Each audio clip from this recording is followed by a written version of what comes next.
Obrigado, Pai, por estarmos aqui na Tua presença. Na Tua presença nós sabemos que podemos ouvir a Tua voz. Por isso clamamos, Senhor, que a Tua palavra nessa manhã, ela traga cura, traga restauração. Que, Senhor Deus, eu não venha falar de mim mesmo, nem trazer as minhas ideias, Senhor Deus, ainda que por mais razoáveis que sejam para mim, mas que eu possa estar aqui sendo porta-voz da Tua palavra e do Teu Espírito Santo, Senhor. É o que nós te clamamos e já te agradecemos, em nome de Jesus. Amém e amém. Queridos, puderem sentar. Queridos, hoje é um dia especial, né, o Dia dos Pais, e já começou aqui o dia... microfone. Já começou o dia aqui tendo uma revelação, né? Hoje, o ministro comissionado Renato, ele falou aqui, uma revelação de Deus, eu entendi, porque ontem eu fui ao shopping e as lojas de eletrodomésticos estavam vazias, e aquelas lojas de cuecas e meias estavam com filas na frente, aquela seção lá da Americana, que vende aquelas camisas básicas, também estavam ali, eu vi até algumas brigas, né? Porque, na verdade, irmãos, a gente sempre entende, não é? Que a mãe, ela merece um elogio mais. Ninguém fez uma música para o pai, né? Quando faz, naquela mesa está faltando ele, sempre aquele pai ausente. Né? Ninguém fez aquela música ainda, pai, palavra que Deus inventou. Não é? Infelizmente, essa é o que nós geralmente fazemos nos dias dos pais. Eu tive essa revelação aqui quando Renato estava falando, mas o interessante, irmãos, é que Deus, ele não entende que há uma diferença de importância entre o pai e a mãe. Nós aprendemos nas Escrituras que cada um tem o seu papel, cada um tem a sua importância.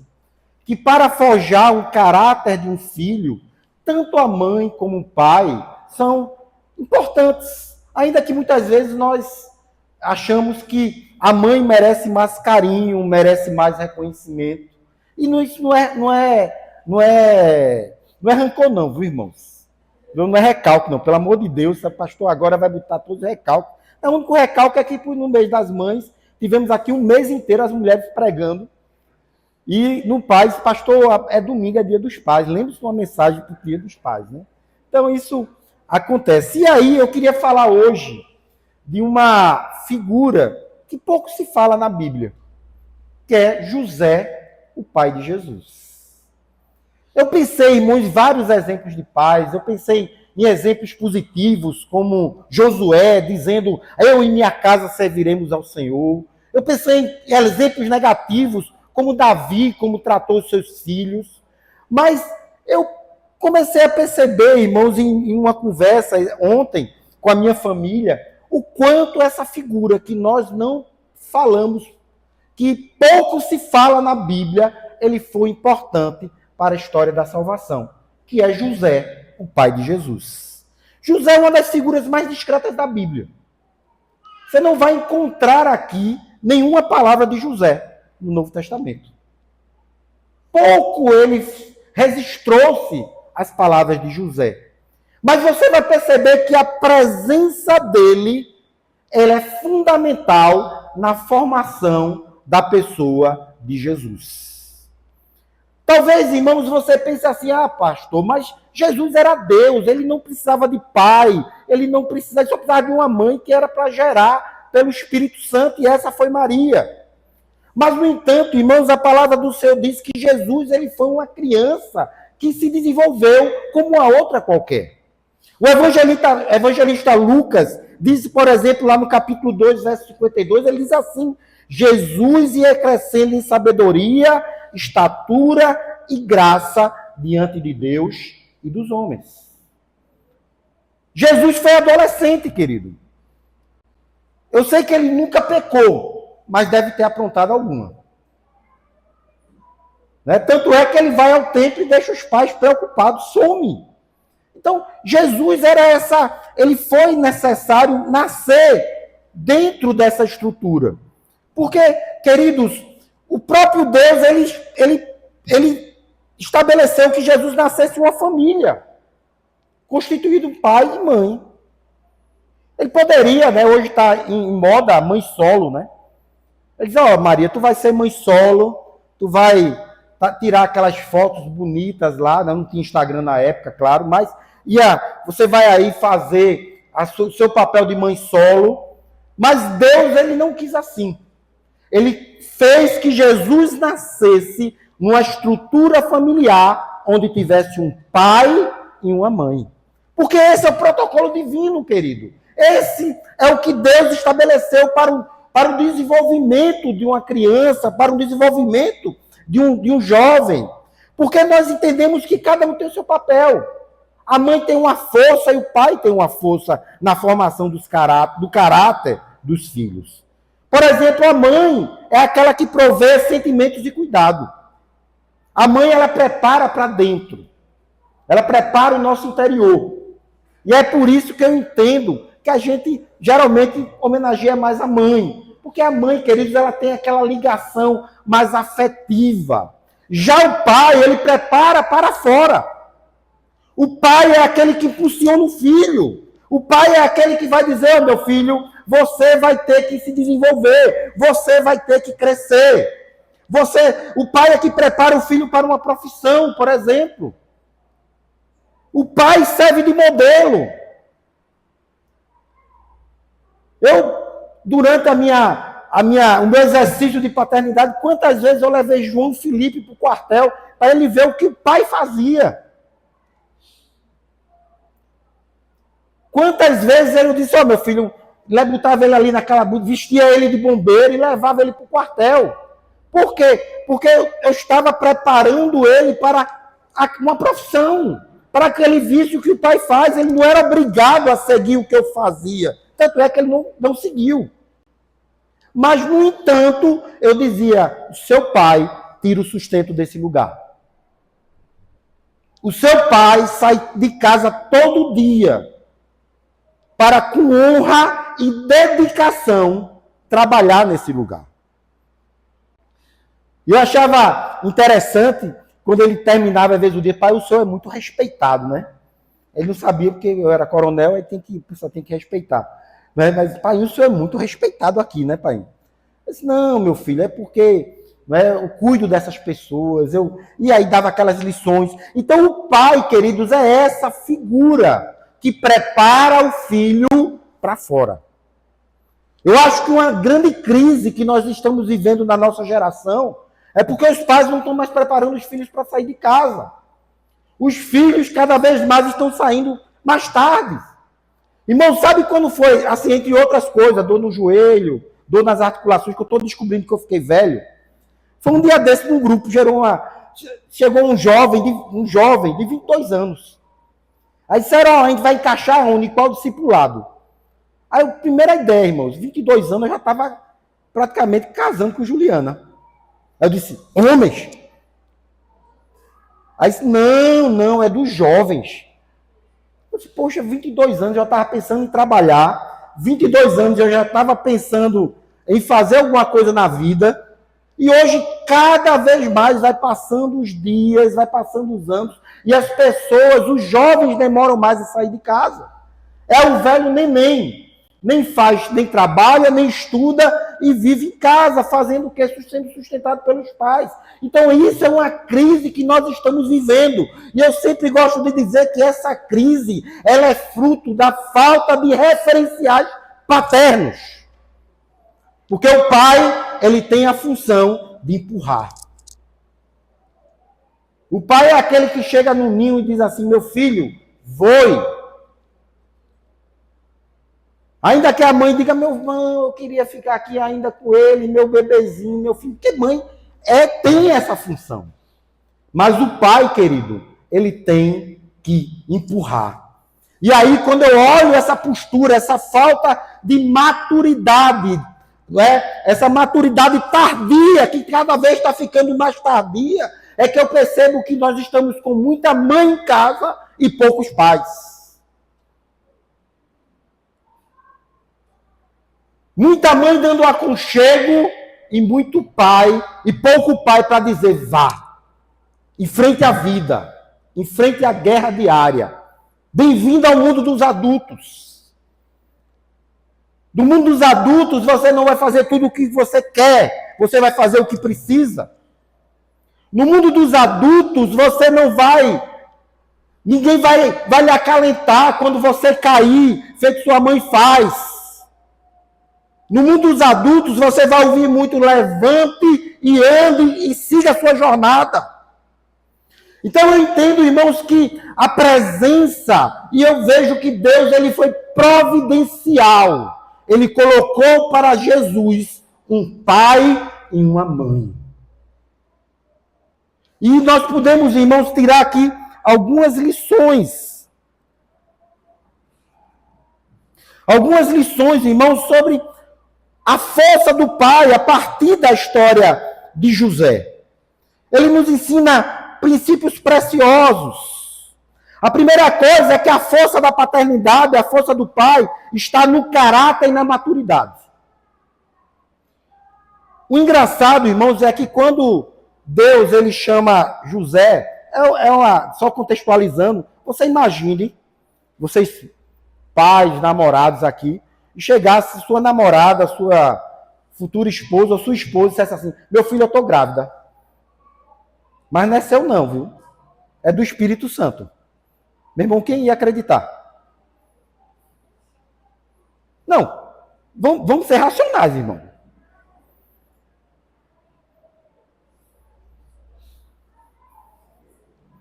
Imagine, meu irmão, nem que eu sonhasse como José, o cabo ainda ia ficar com a pulga atrás da orelha.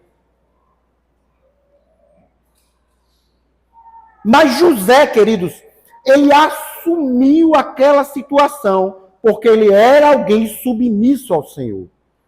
Porque paternidade, irmãos, muitas vezes nós achamos que é uma resposta social.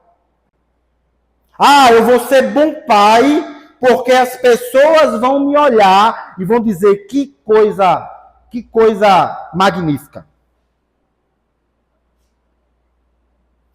Você foi bom pai quando estiver lá no caixão, vão dizer assim, bater nas costas dos seus filhos: seu pai cumpriu a missão.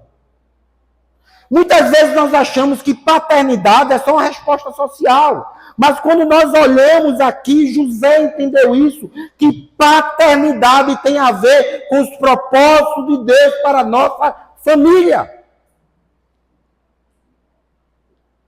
José, queridos, ele entendeu isso. Porque você sabe qual era a consequência daquilo que José pensou em fazer? Ele ia embora na calada da noite.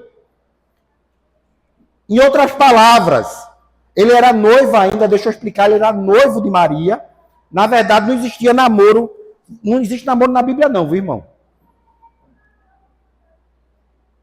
Esse negócio de namoro na Bíblia aqui é coisa da gente, não tem na Bíblia não.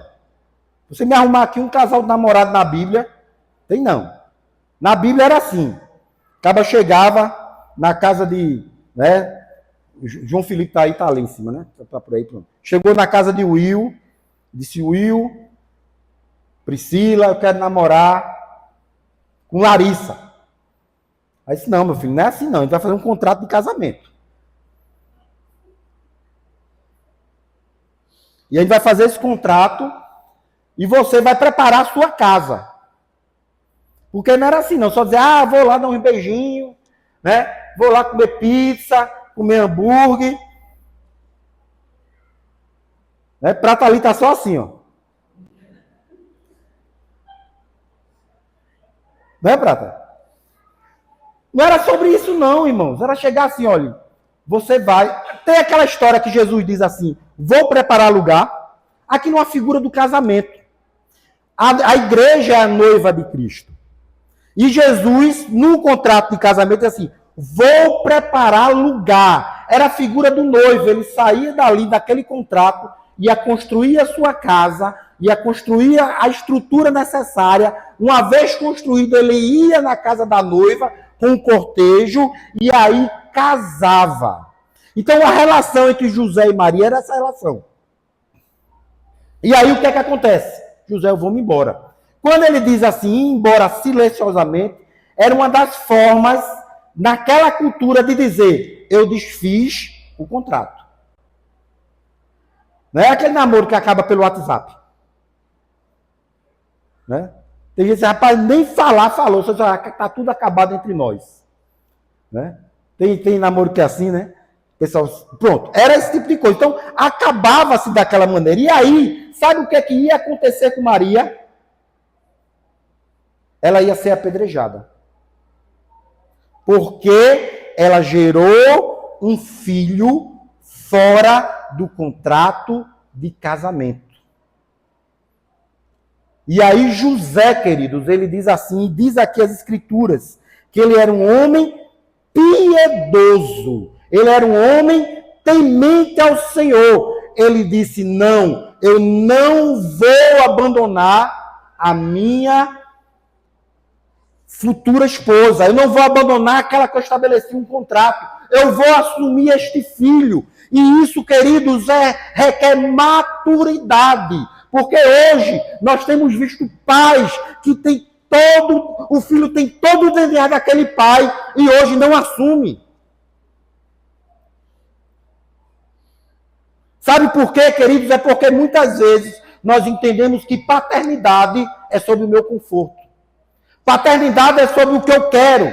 Paternidade é sobre o que as pessoas vão dizer. Mas deixa eu concluir aqui sobre essa primeira lição da vida de José. Paternidade é sobre o plano de Deus para a tua família.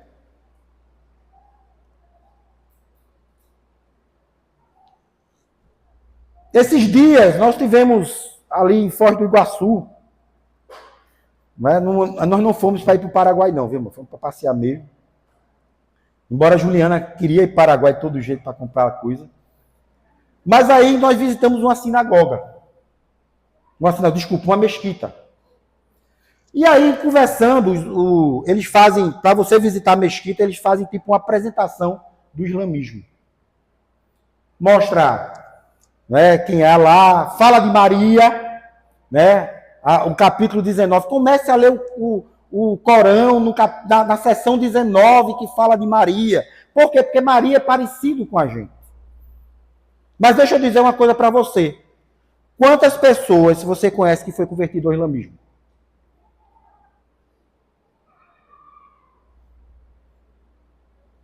Mas é a religião que mais cresce no mundo. Sabe por quê?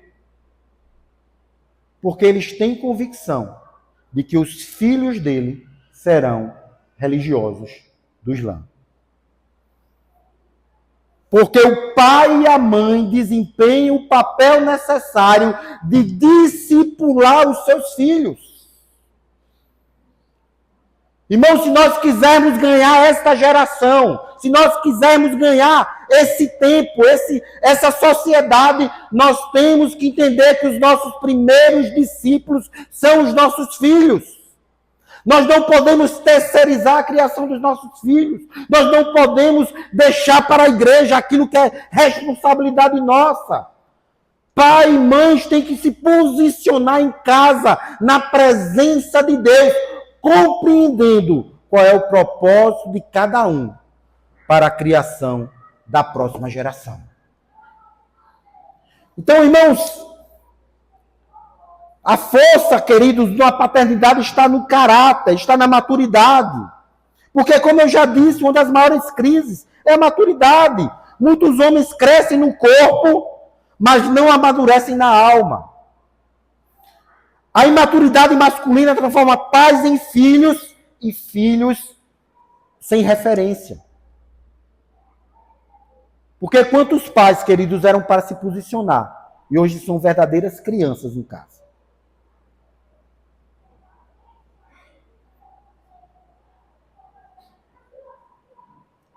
Quantos jovens, irmãos, já era para estar caminhando com os homens dessa igreja? Para quê? Para aprender a serem homens maduros, que enfrentam o desafio da paternidade.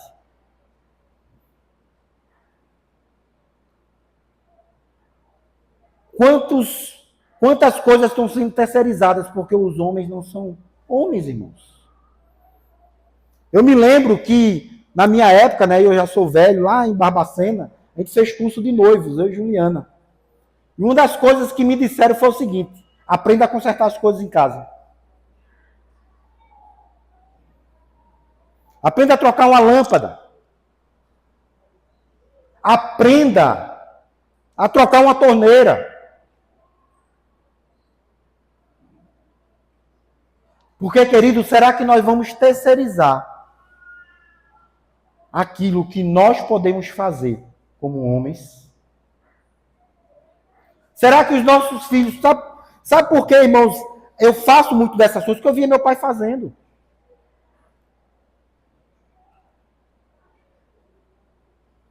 E talvez a nossa geração vai dizer, se liga para o seguro, porque eu vi meu pai pedindo para ligar para o seguro.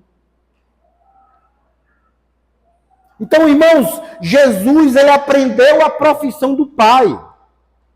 Jesus, ele aprendeu a fazer exatamente aquilo que o pai dele fazia. Porque, irmãos, Deus entendeu no seu eterno plano e propósito que Jesus teria que ter um pai e uma mãe. E esse pai foi José. Talvez ele, com certeza José não foi perfeito. Mas foi necessário. Eu não estou dizendo aqui, irmãos, que vai ter pais perfeitos aqui. Mas quando você entende o seu propósito de paternidade, você entende que você é necessário para o crescimento dos seus filhos. Em segundo lugar, irmãos, a força da paternidade está na intimidade com Deus. José, ele ouve a voz de Deus e atende prontamente. Se você perguntar, pastor, como é que eu devo caminhar com a minha família? Querido, se tem uma coisa que você não pode abrir mão, é de deixar de caminhar de joelhos. Porque o pai, ele é sacerdote da casa. O pai é aquele que apresenta a sua família diante do Senhor. O pai é aquele, querido, que é um referencial de Deus dentro da sua própria casa. Irmãos, a primeira figura de Deus que uma criança tem, o seu pai. E a dificuldade, muitas vezes, de se relacionar com o pai, passa para a dificuldade que nós temos de relacionamento com Deus. O pai, queridos, é aquele que ensina fidelidade. Eu sempre gosto de dizer, e isso é uma constante que eu faço na minha casa, é aquilo que eu digo, eu cumpro. Sabe por quê? Porque se eu quero ensinar sobre um Deus fiel, ele tem que ver que existe um pai fiel.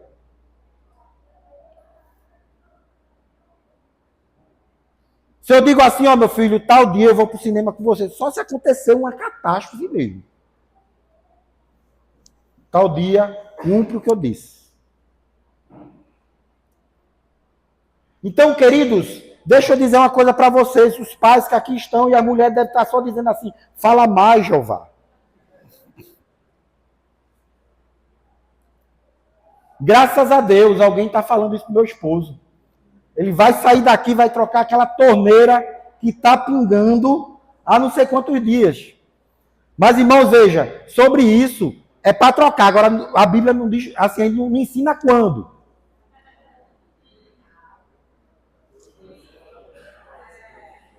Não ensina quando. Então, irmãos, a força do pai está exatamente nessa intimidade com Deus. Um pai forte, ele não segue a sua própria lógica, mas segue a direção de Deus. Ele é sacerdote do seu lar. Ele está ali dentro de casa dizendo assim, o que é que Deus quer para minha família? O que é que Deus quer onde eu invisto meu dinheiro? Quais são os gastos que são prioridades ou não são prioridades? Um pai, irmãos, ele tem que ser essa figura de Deus. A maior força de um pai é ajoelhar-se para ouvir a voz do Senhor. Irmãos, deixa eu dizer uma coisa para vocês aqui, pais. Você se torna maior quando você se ajoelha. Você se torna maior quando você se diminui diante do Senhor. Porque quando você se diminui, o nome do Senhor cresce.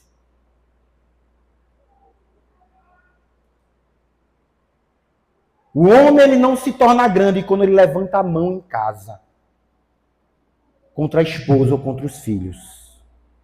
Mas a maior posição, querido, de um pai é quando ele se ajoelha e diz assim: Senhor, fala, que eu quero ouvir a tua voz. Fala, Senhor, porque essa família foi tu que estabeleceste para eu cuidar. Fala, Senhor, porque eu vou responder diante de ti sobre essa família. A grande questão, irmãos, é que muitas vezes nós fugimos dessa responsabilidade. Nós achamos que a questão espiritual da casa cabe à mulher. Nós achamos, tem um problema. Minha filha, ore. Querido, deixa eu dizer uma coisa para você. Olhe para mim, homens. Vocês são sacerdotes da casa de vocês. Quando Adão pecou, Adão e Eva pecaram, quem pecou primeiro? Eva. Mas Deus foi falar com quem? Com Adão. Adão ainda tentou fugir. Senhor, foi a mulher que tu me deste. E eu entendo, irmãos, que quando você compreende a função de sacerdote, você não vai culpar ou terceirizar a culpa para a mulher. Porque homens, sejam sacerdotes da casa de vocês.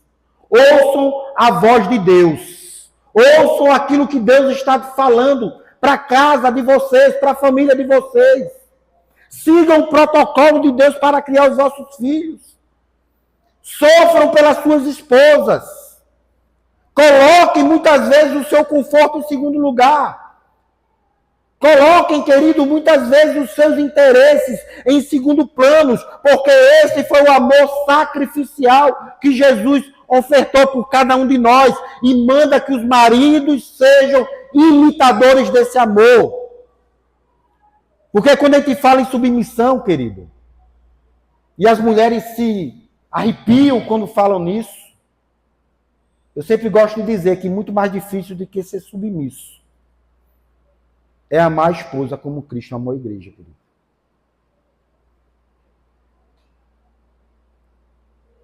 Mas, pastor, a minha esposa fala demais, pastor. E qual é a mulher que não fala, querido? Pastor, a minha mulher reclama demais. E mesmo, qual é a mulher que não reclama?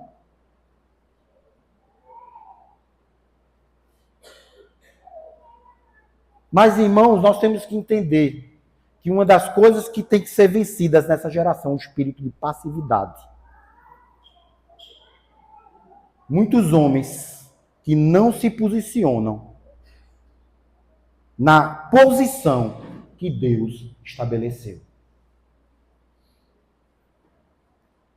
Tem uma frase que eu repetia, irmão, muito, principalmente depois que eu me aposentei. É melhor ter paz do que razão. Eu chegava lá em casa, dizia, a mulher Juliana reclamava, dizia, não, você está certo. Eu dizia, é melhor ter paz do que razão. Mas depois eu comecei a entender, irmãos, e orar sobre isso. Eu não tenho mais falado sobre essa questão. Porque Deus não te chamou, muitas vezes, para você ter paz. Casamento, irmãos, não é um lugar, muitas vezes, de conforto. Criar filhos é difícil. Criar filhos é complicado. Mas se tem uma coisa que eu não posso abrir mão, irmãos, é de compreender que foi essa missão que Deus nos deu. Foi essa missão que Deus deu a você. Então, uma outra lição que nós podemos tirar aqui, que a força do Pai está no exemplo.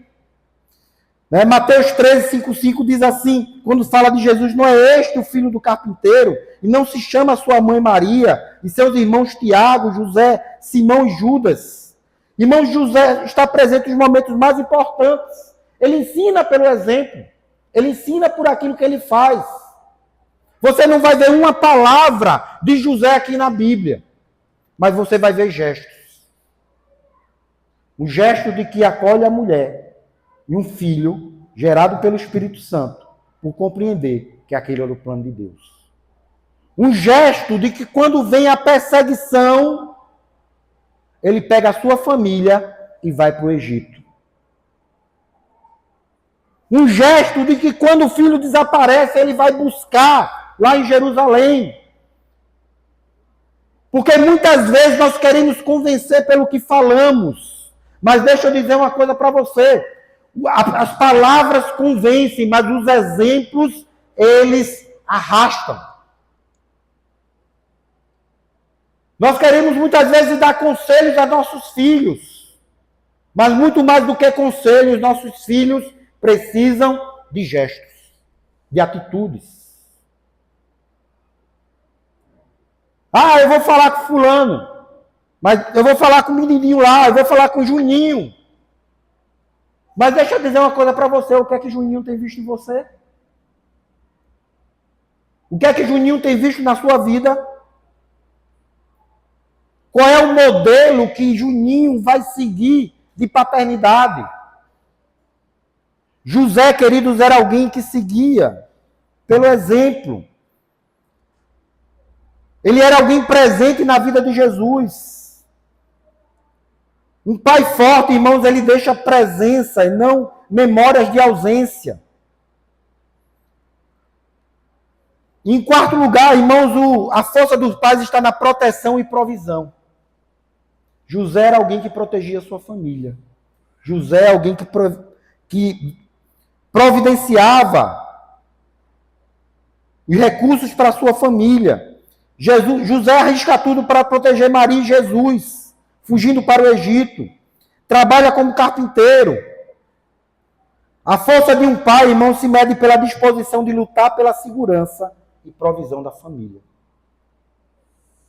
Essa é a força de um pai. Queridos, eu sei que proteger e prover não é opcional. É a nossa missão. É para isso que Deus nos chamou.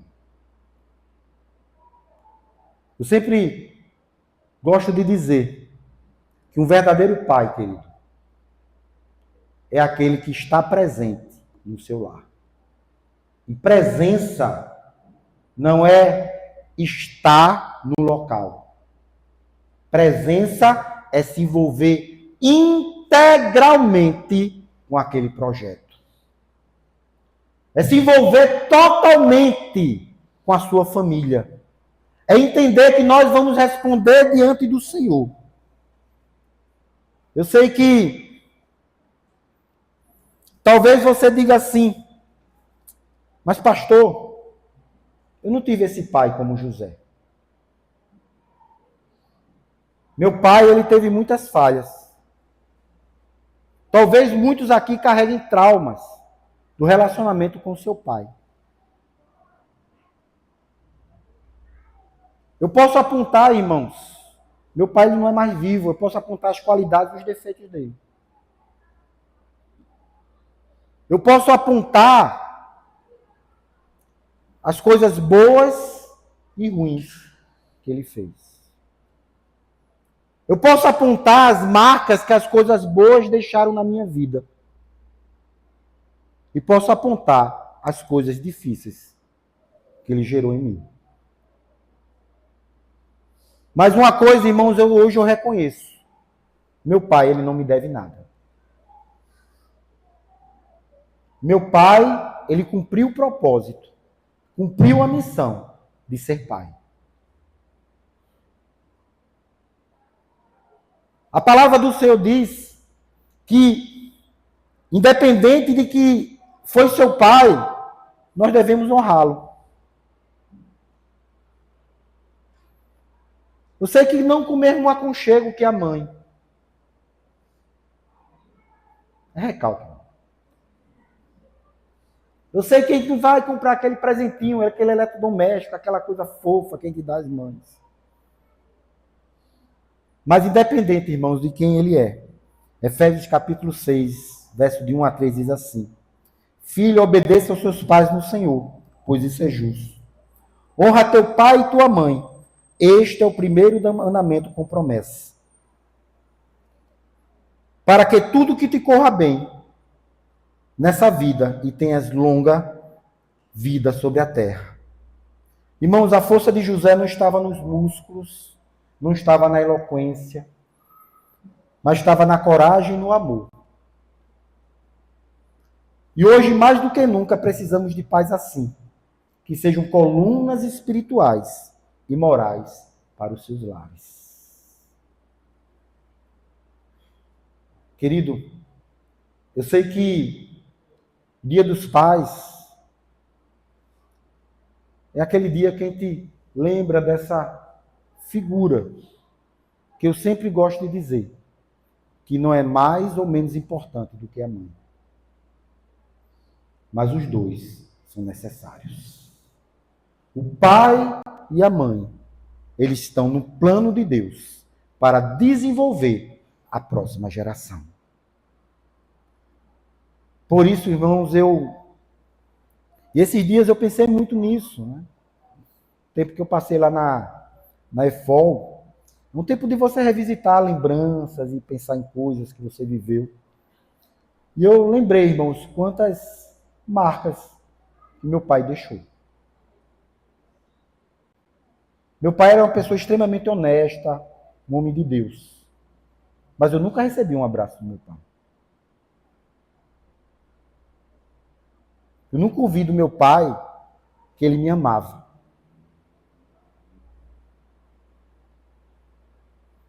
Mas isso não significava que ele não demonstrasse amor. Isso não significava que, ainda que as feridas fossem geradas, elas me definiriam.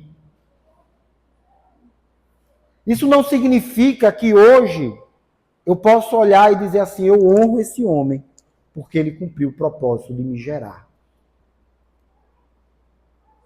Talvez você esteja aí, queridos, passando uma série de filmes na cabeça durante essa mensagem. Talvez você esteja pensando assim, as mulheres dizendo não é comigo, e pensando aí, dá-lhe mais, pastor.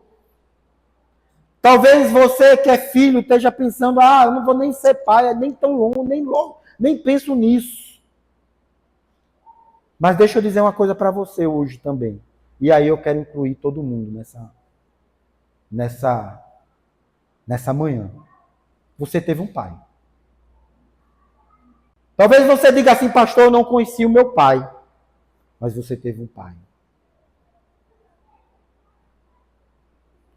E a palavra do Senhor diz que nós devemos honrar esse pai. Talvez você diga assim, pastor, meu pai foi alcoólatra. Meu pai é um incoerente, ele é uma coisa na igreja, uma coisa em casa. Meu pai é isso, meu pai é aquilo. Querido, a palavra do Senhor está dizendo, você não tem que honrar o teu pai porque ele foi bom, mas porque ele foi pai. Talvez você diga assim, o meu pai biológico nem conhecia, eu tive um outro pai biológico. Querido, Deus, graças a Deus, Deus providenciou alguém, mas você ainda tem que honrar aquele teu pai biológico. E aí você me pergunta, como é que eu vou honrar meu pai e minha mãe? Se eu tenho uma história tão negativa, pastor. Se meu pai foi tão duro. Se meu pai foi tão incoerente. E eu queria terminar deixando 3 atitudes para você nessa manhã. A primeira é aceitando exatamente como eles são. Você não vai conseguir mudar seu pai. Muitos aqui, até os pais já morreram e só deixou as feridas e as marcas. Mas libere seu pai. Em segundo lugar, irmãos, sendo grato pela vida que lhe foi dada. Não olhe para o seu pai, não, olhe para a sua vida. Olhe, por mais incoerente que ele tenha sido, Deus usou aquele homem para te gerar. E por fim, queridos, assuma a sua própria vida e torne frutífera. Irmãos, sabe uma coisa que que depois eu percebi nesse processo de entender essas coisas, é que exatamente quando eu assumi a minha vida, eu faço exatamente diferente do que meu pai fazia. Eu sou aquele pai meloso, que digo que amo, que abraço. Aí todo mundo deve estar, pastor, com essa cara carrancuda aí. É, irmão. Aqui bate o coração também. Então, querido, nesse Dia dos Pais, talvez tenha alguém que diga assim, pastor, eu dou graças a Deus porque meu pai morreu. Talvez você não vai poder fazer aquilo que já passou, já morreu. Mas você pode liberar o teu coração nessa manhã e dizer, eu honro esse homem. Porque Deus usou para ele ser aquele que contribuiu para me gerar. E aos homens nessa manhã, talvez você tenha tantos erros e tantas incoerências. Ainda há tempo de mudar. Ainda há tempo de ser esse pai, feito José. Que não está tantos personagens da Bíblia, querido. José, algumas páginas. Talvez ninguém vai escrever um livro sobre a sua vida. Talvez você não vá sair na Globo, feito saiu o pastor Valença ontem.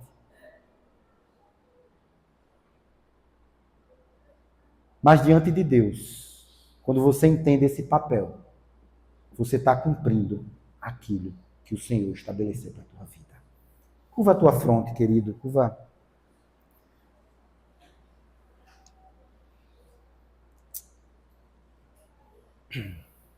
Pai bendito, nós te louvamos, Senhor, por essa manhã. Te agradecemos por cada pai aqui presente. Nós vamos orar ainda aqui no final. Mas te louvamos, Senhor, porque nós sabemos que por mais incoerente que tenha sido os nossos pais, por mais doloroso que tenha sido a relação, Tu és aquele que cura as nossas feridas de alma, Senhor. Tu és aquele, Senhor Deus, que cura essas marcas que os nossos pais nos deixaram. Tu és aquele que é o nosso Pai verdadeiro. E eu te peço nessa manhã, Senhor, que Tu venhas liberar esse sentimento de perdão, de gratidão no coração das vidas aqui presentes, daqueles que precisam perdoar os seus pais. E eu te peço também, Senhor Deus, no coração dos homens dessa igreja, que Tu gere uma geração de pais presentes, responsáveis, que a sua força não está no vigor físico, mas no caráter, na santidade, numa vida reta, numa vida justa. Que a força deles não esteja só na provisão, mas também, principalmente, no amor, de sofrer pelas suas mulheres, de sofrer pelos seus filhos, de amá-los de maneira incondicional. É o que nós te pedimos, Senhor, nessa manhã. Nessa manhã em que nós estamos aqui, para lembrar dessa figura, que ainda que a música insiste em dizer que a mãe foi a palavra que Tu inventaste, mas pai também, Senhor, é uma palavra que Tu estabeleceste. Porque uma família, um ambiente saudável, se constitui, Senhor, dessas duas figuras trabalhando em prol dos filhos que nos confiastes, para estabelecer uma igreja e uma geração futura que faça a diferença, Pai. É o que nós te pedimos, Senhor, e te agradecemos, em nome de Jesus. Amém. Feliz Dia dos Pais, querido.